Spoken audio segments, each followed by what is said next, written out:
दोस्तों, भूख, गरीबी और लाचारी इस धरती से आज ही मिटाएं। भारत के भारतवासियों को सब अधिकार दिलाएं। दोस्तों, आज मैं आपको एक ऐसी कहानी सुनाने जा रहा हूँ जो कि गरीब पिता और उसकी बेटी की है। एक बार वह गरीब व्यक्ति अपनी बेटी को स्कूल से लेकर के शहर के एक महंगे होटल में पहुंचा। उस व्यक्ति ने फटे पुराने कपड़े पहने हुए थे और उसकी बेटी स्कूल की ड्रेस पहनी हुई थी। जब दोनों होटल में पहुंचे तो वेटर ने पूछा, सर आप क्या खाना चाहते हैं? आप अपना ऑर्डर बता दीजिए। तब उस व्यक्ति ने कहा, आप मेरी बेटी के लिए एक पाव भाजी लेकर आ जाएं। वेटर ने कहा, सर आप कुछ नहीं लेंगे, आपके लिए कुछ लेकर आऊं? तो गरीब व्यक्ति ने कहा, मेरे लिए कुछ भी नहीं, आज मेरी बेटी के लिए पार्टी है। मैंने उसे वादा किया था कि अगर तुम 10th क्लास में पूरे जिले में टॉप करोगी तो मैं तुझे शहर के बड़े होटल में पार्टी दूंगा। तो आप सिर्फ केवल बच्चे के लिए ही पाव भाजी लेकर आ जाएं। वेटर ने यह सब बात सुन करके दौड़कर अपने मालिक के पास गया और बोला कि सर आपसे एक छोटी सी रिक्वेस्ट है कि आप मेरे सैलरी से पैसा काट लेना, लेकिन मैं चाहता हूं कि उस बच्ची के साथ उस पिता को भी एक प्लेट पाव भाजी खिलाया जाए, क्योंकि उस बच्ची ने पूरे जिले में 10th क्लास में टॉप किया है। वह गरीब पिता है, उसके पास ज्यादा पैसा नहीं होंगे, इसीलिए वह अपने बच्ची के लिए ही मंगाया है।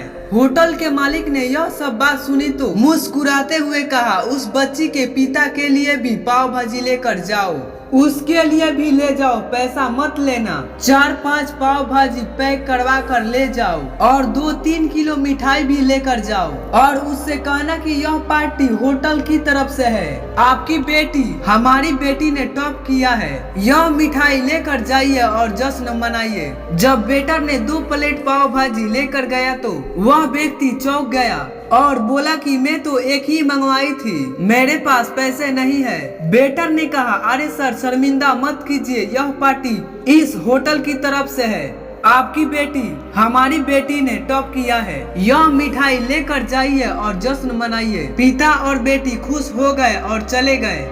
कई साल बीत गए। उस गरीब पिता की लड़की यूपीएससी तैयारी करके कलेक्टर बन चुकी थी और इत्तेफाक से उसी शहर में पोस्टिंग हुई थी। उस लड़की ने सूचना पहुंचाया कि मैं इस होटल में लंच करने के लिए आ रही हूं। होटल के मालिक ने जब यह सुना तो होटल पूरी तरह से सजवा दिया। गांव में यह सब बात पूरी तरह से फैल गई।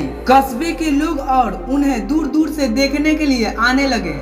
कलेक्टर अपने पिता के साथ उस होटल में पहुंची। कलेक्टर ने उस होटल के मालिक से कहा, शायद आप मुझे पहचाने नहीं, हम वही पिता की पुत्री हैं जो कि 10th क्लास में टॉप किए थे, तो आपने मुझे पार्टी दिए थे। हम वही पिता की पुत्री हैं। आज फिर हम होटल में आए हैं, आज पार्टी हम देंगे आपके पूरे स्टाफ को और पूरे गांव को, क्योंकि आपने गरीब का सम्मान किया है। आपने उस दिन जो मुझे पार्टी दी थी, मुझे बताया कि मुझे और कितनी ऊंचाई तक पहुंचना है, कितनी और बड़ी मंजिल को छूना है। आपने मुझे एक नई प्रेरणा दी थी और आज मैं उसी प्रेरणा की एहसान चुकाने के लिए आई हूँ। वह मैडम सब कुछ कहती जा रही थी और आंख में आंसू भरती जा रही थी। यह कहानी हमें सिखलाती है कि कभी किसी गरीब का मजाक मत उड़ाना, हो सके तो उसकी मदद करना और मदद ना करना हो तो उसकी मजाक मत उड़ाना, क्योंकि वह सब देख रहा है। बनना है तो उसकी नजरों में अच्छे बनिए। जहाँ भी रहिए कुछ कर दिखाइए ऐसा कि दुनिया करना चाहे आपके जैसा। दोस्तों, आशा करता हूँ कि यह कहानी आपको अच्छी लगी होगी तो चैनल को सब्सक्राइब कीजिए और बेल आइकन को प्रेस कीजिए। कमेंट के माध्यम से बताएं आप किस तरह का मोटिवेशनल स्टोरी सुनना पसंद करते हैं। तो चलिए दोस्तों, मिलेंगे अगले वीडियो में। आपका बहुमूल्य समय देने के लिए दिल से धन्यवाद।